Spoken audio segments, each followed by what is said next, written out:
Dire Troll Mauler, almost 18 feet tall with a body of impenetrable muscle and clawed hands the size of a man. The awesome Dire Troll has few equals. In ancient days, these monsters emerged from the forest to fill their maws with screaming victims, proof to primitive man that primordial dread possessed flesh and an appetite. The modern day has brought no respite. Indeed, the only defense is to flee and hope the trolls glut themselves on slower victims. Magnifying tenfold every unpleasant attribute of the regular trolls, dire trolls are nothing less than a menace to all life.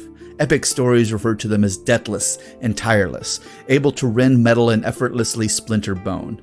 Whether dire trolls speak a language is debatable, but they do possess a small range of verbal utterances and can learn to obey Mulgar Troll. It was Warlock Doomshaper who had the power, will, and courage to add these terrifying trolls to the Trollkin battle lines.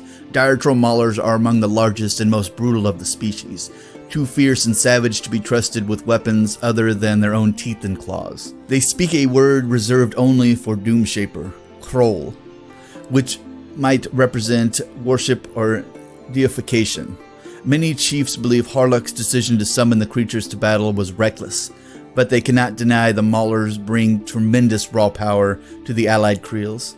As long as the dire trolls can be managed, they offer the Trollkin a great edge in battle. And I've seen a dire troll rip a warjack apart pretty easily, because these things are pretty terrifying, and trying to go up to it as, say, a human, you're not even a third as tall as these things are. So yeah, if you can run, you're gonna hope that your buddies are slower than they are, and if you're caught in the wilds with these things chasing after you, well, you're gonna hope that the screams of others will distract them from chasing you. So yeah, terrifying creature. But let's read over the Mark 3 to Mark 4 changes and see if anything changed at all, because I don't think really anything has changed, because these things were simplistic and effective just the way they were. And if it ain't broke, don't fix it. And as always, let's start with his stat line. He is still a speed 5. He is still a, well, his mat actually went up to a 7, so he's got a little improvement there, so his hitting power, or hitting accuracy, is better. His defense is 12, arm 18. He's still a Fury 5, so he is a very great warbeast to take up if you're trying to get guys with lots of Fury. And his threshold is still 8, so he does get kind of janky real quick. Some of his abilities include Trample, Slam, and Headbutt. And he also has Gladiator as well, so power attacks get an additional +2 to their damage.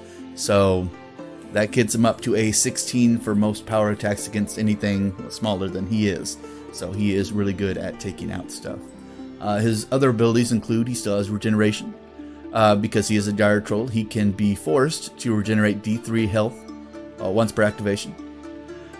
So he can heal himself up. He also has snacking too, so if he's killing living models, which you always want him to be doing, he removes D3 points, or he gains D3 points of health every time he kills something because he eats it.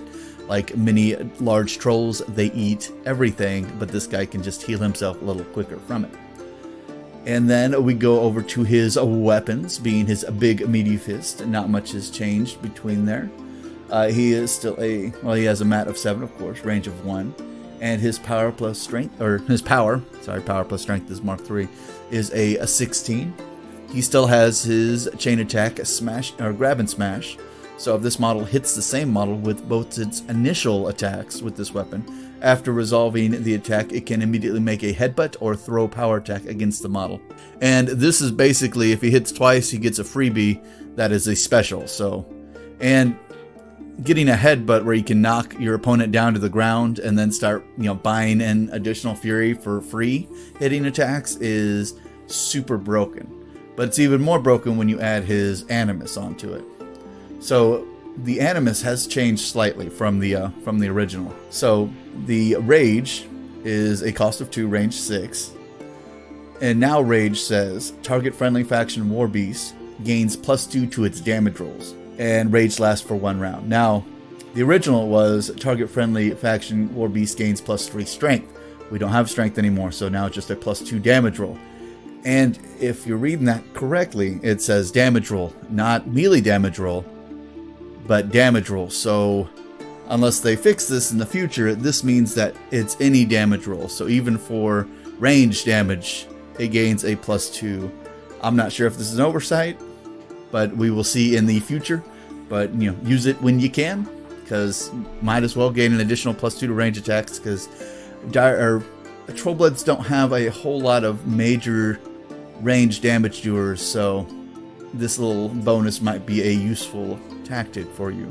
But yeah, this guy is a melee buff, and him getting in there with, you know, power 18s with his own range activated at a, you know, Fury 5, so he can just keep on swinging, makes him almost 2 Warjacks in 1, because Warjacks can only have 3 focus. So yeah, you wanna get at least one of these guys in most armies. So, and your opponents will hate them every minute.